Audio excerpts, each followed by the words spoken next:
ലഭിക്കുന്നില്ലേ? ഇത് ഇസ്ലാം അനുവദിക്കുന്നുണ്ടോ? പൂർവികന്മാർ നമുക്ക് കാണിച്ചു തന്നിട്ടുണ്ടോ?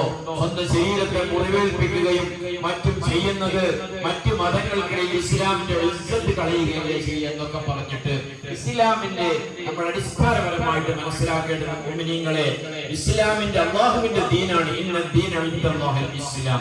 അള്ളാഹുവിന്റെ അടുക്കൽ സ്വീകാര്യമായ മതം ഇസ്ലാമാണെന്ന് പറഞ്ഞിട്ട് ഇബാദത്തുകളിൽ നമ്മൾ ഹിക്മത്ത് കാണരുത്. നമ്മുടെ ഹിക്മത്തുകൾ ഒരുപക്ഷെ അതിൽ ഹിക്മത്ത് ഉണ്ടാവാം. നോമ്പെടുക്കുന്നത് അള്ളാഹുവിന്റെ ഇബാദത്തിനാണ്. പക്ഷേ നോമ്പിൽ നമുക്ക് ആരോഗ്യപരമായ ഒരുപാട് കാര്യങ്ങൾ ഉണ്ടാവും. നാം അതിൽ ഏറ്റവും നമുക്ക് അതിന്റെ ആശയം മനസ്സിലാവുന്നതിന് വേണ്ടി ഒരു പെണ്ണ് ഭർത്താവ് മരിച്ചാൽ എന്തായിരിക്കണം? അല്ലാഹു പരിശുദ്ധമായ ദീനിൽ നിർബന്ധമാക്കിയതാണ്. ഭർത്താവ് മരണപ്പെടുമ്പോൾ ഭാര്യ ഇട്ടയിരിക്കണം. എന്തിനാ ഇട്ടയിരിക്കുന്നതിന്റെ ഹിക്മത്ത് എന്താ? എന്തിനാ 4 മാസം അങ്ങനെ മറ്റു കല്യാണങ്ങളിൽ നിന്നൊക്കെ മാറിക്കൊണ്ട് ഈ പെണ്ണിങ്ങനെ ചടഞ്ഞിരിക്കുന്നത്? അതിന്റെ അടിസ്ഥാന ഹിക്മത്ത് എന്ന് പറയുന്നത് തബിയത്തുർ റഹിം, ഗർഭപാത്രം ശുദ്ധമാവുന്നതിന് വേണ്ടിയാണ്.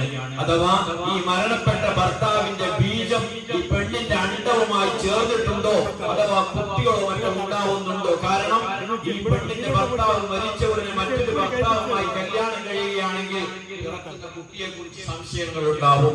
അതുകൊണ്ട് ഗർഭപാത്രം ശുദ്ധമാവുന്നതിന് ഒഴിവാകുന്നതിന് വേണ്ടിയാണ് വിദ്യയുടെ ഹിക്മത്ത്. എന്നാൽ 90 വയസ്സുള്ള ഒരു പെണ്ണ്, 90 വയസ്സുള്ള ഒരു ഉമ്മാമ മരിച്ചാൽ, ഉമ്മാമയുടെ ഭർത്താവ് മരിച്ചാലും ഭാര്യ എന്ത് ചെയ്യണം? ഇരിക്കണം. അവിടെ എന്ത് തബിയത്തുർ റഹ്മാണ്? അവിടെ ഗർഭപാത്രം എന്ത് ശുദ്ധിയാവാനാണ്? 40ഉം 50ഉം വർഷങ്ങളായി കുട്ടികളാകാത്ത ദമ്പതിമാർ, അവളും അവളുടെ ഭർത്താവ് മരിച്ചാൽ ഇരിക്കണം. അവിടെ എന്താ? അവിടുത്തെ ഹിക്മത്ത് എന്ന് പറയുന്നത് ഇബാദത്താണ്. അള്ളാഹു കൽപ്പിച്ചതാണ്, ഇബാദത്താണ്.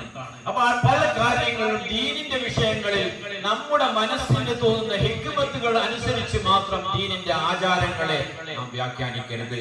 പലപ്പോഴും നമ്മുടെ ഇത് ഇങ്ങനെ എന്ത് ചെയ്യും? പലരും ഇതിനെ തെറ്റായി വ്യാഖ്യാനിക്കുന്ന ആളുകളുണ്ട്.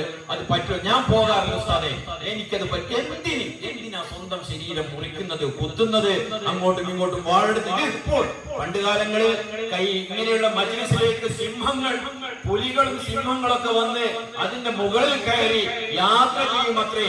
പാമ്പിനെ കൊണ്ടുവന്ന് പാമ്പിന്റെ വിഷം ഇങ്ങനെയുള്ള മജ്‌ലിസിൽ കുടിക്കും.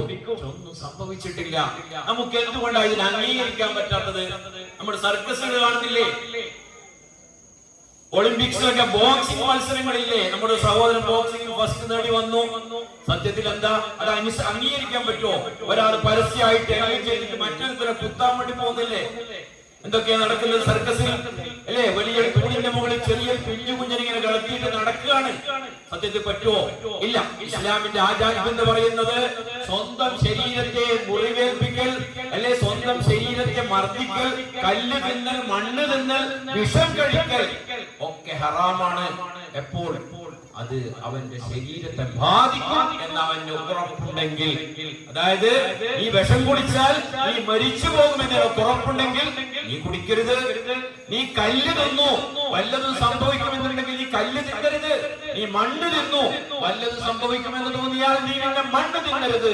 എപ്പോ ഇതായതോ നിനക്ക് എന്തെങ്കിലും ബുദ്ധിമുട്ട് വരുമെന്ന് തോന്നിയാൽ മാത്രം. ബുദ്ധിമുട്ടൊന്നുമില്ലെങ്കിൽ ഒരാൾക്ക് തോന്നി ഉറപ്പുണ്ട് ഞാൻ വിഷം കഴിച്ചാൽ ഒന്നും സംഭവിക്കില്ലെന്ന് ഉറപ്പുണ്ടെങ്കിൽ ഓനിക്ക് വിഷം കഴിക്കാം. ഓൻ കല്ല് തിന്നോട്ടെ, മണ്ണ് തിന്നോട്ടെ. ഇസ്ലാമിക ശരീഅത്ത് മഹാനായ തങ്ങളല്ലേ കേരളത്തിൽ നമുക്ക് പരിശുദ്ധമായ ശാഫിഈ മദ്ഹബിന്റെ ഫിഖ് നമുക്ക് മനസ്സിലാക്കി തന്ന മഖ്ദൂം തങ്ങൾ പോലും പറയുന്നുണ്ട് ഒരു കുഴപ്പമില്ല. സാധാരണഗതിയിൽ തന്നെ അതൊരു കുഴപ്പമില്ലെങ്കിൽ ഒരു മഹാനായ വലിയ നിന്റെ ഒരു കത്തിയെടുത്ത് നീ നിന്റെ ശരീരം മുറിക്കുന്നു, നിനക്ക് ഒരു അപകടവും സംഭവിക്കില്ല എന്ന് ഉറപ്പുണ്ടെങ്കിൽ നീ മുറിച്ചോ, ഒരു പ്രശ്നവുമില്ല ഇസ്ലാമിക ഫിഖ് പറയുന്നു. അപ്പൊ അങ്ങനെയുള്ള ഒരു കാര്യം ഒരു മഹാന്റെ കറാമത്ത് വെളിപ്പെടുത്തുന്നതിന് വേണ്ടി ഒരു മഹാനിൽ നിന്ന് ഇജാസത്തായി സമ്മതത്തോടെ കിട്ടിയ അവരുടെ പൂർവീകന്മാരിൽ നിന്ന് താവഴിയായി കിട്ടി അവരുടെ ശേഖ് ഉറപ്പ് കൊടുത്തു നിനക്കൊന്നും സംഭവിക്കില്ല, അവർ അതിൽ പരിചിതരായി പരിശീലനം നേടി എന്നാ പിന്നെ ആ വലിയ കറാമത്ത് കൂടി ഒഴിവാക്കാനാണെങ്കിൽ അത് എത്ര മഹോന്നതമായിരിക്കും, എത്ര ഉത്തമമായിരിക്കും. ആ മജ്‌ലിസിൽ ഇരിക്കുന്നത് അല്ലാഹുവിന്റെ പൊരുത്തമുള്ളതാണ്. ആ മജ്‌ലിസിൽ ഇരിക്കുന്നത്, ആ മജ്‌ലിസിൽ കാണുന്നത് അല്ലാഹുവിന്റെ പൊരുത്തമുള്ളതാണ്. അള്ളാഹുവിനുള്ളതാണ്, അള്ളാഹുവിന്റെ ഇബാദത്താണ് മുഅ്മിനീങ്ങളെ. അതുകൊണ്ട് തീപ്പൊരിയിടാൻ ആളുകൾ ഉണ്ടാവും.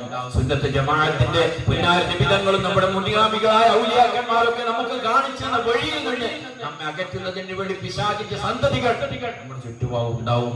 ഇന്ന് പല സ്ഥലങ്ങളിൽ ഇങ്ങനെയുള്ള ആചാരങ്ങളൊക്കെ എടുത്തുപോയിട്ടുണ്ട്.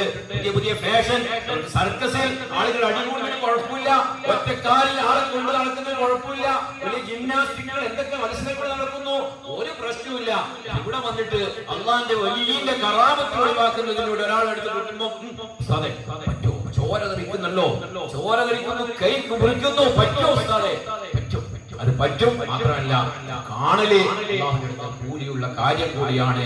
അവരും അവരുടെ വലിയ തമ്മിലുള്ള ഒരു ആത്മീയമായ ബന്ധമാണ്. നമ്മുടെ ഈമാനിന്റെ ശക്തി കുറഞ്ഞതുകൊണ്ട് നമുക്കത് മനസ്സിലാക്കാൻ പറ്റാതെ, ഉൾക്കൊള്ളാൻ പറ്റാതെ അല്ലാഹു നമുക്ക് ബോധം നൽകട്ടെ. അല്ലാഹു ബോധം നൽകട്ടെ മുഅ്മിനീങ്ങളെ.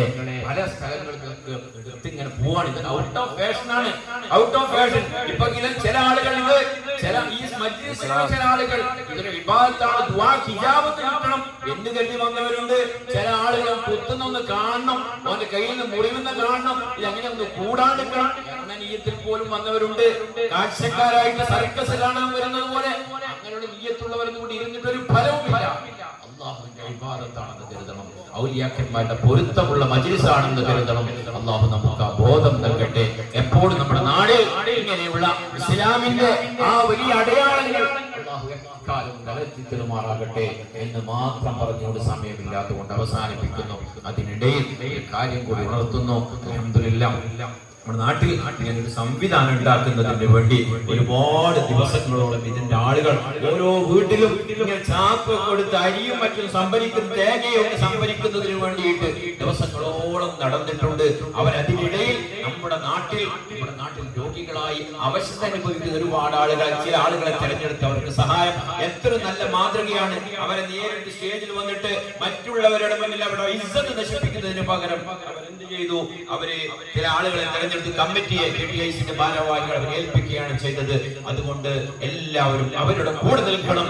ഈ ഒരു പ്രകാശം ഒരിക്കലും കെടാതെ സൂക്ഷിക്കണം. ഒരുപക്ഷെ അല്ലാഹുവിൽ നിന്നുള്ള അല്ലെങ്കിൽ പല ബലാകളും മുസീബത്തുകളും നമ്മുടെ നാട്ടിനെ തൊട്ട് തടയാനുള്ള കാരണം ഇങ്ങനെ നമ്മൾ കൊല്ലത്തിൽ 1-2 പ്രാവശ്യം ഒരുമിച്ച് കൂടി ഔലിയാക്കന്മാരെയൊക്കെ വിളിച്ച് നമ്മുടെ സങ്കടങ്ങൾ പറഞ്ഞ് ഇങ്ങനെയുള്ള അപകടങ്ങളൊക്കെ തടയുന്നത് കൊണ്ടാവും. അല്ലാഹു നമുക്ക് ബോധം നൽകുമാറാകട്ടെ. വാഹിദ് ദഅവാന അൽഹംദുലില്ലാഹി റബ്ബിൽ ആലമീൻ. അസ്സലാമു അലൈക്കും വറഹ്മത്തുള്ളാഹി വബറകാതുഹു.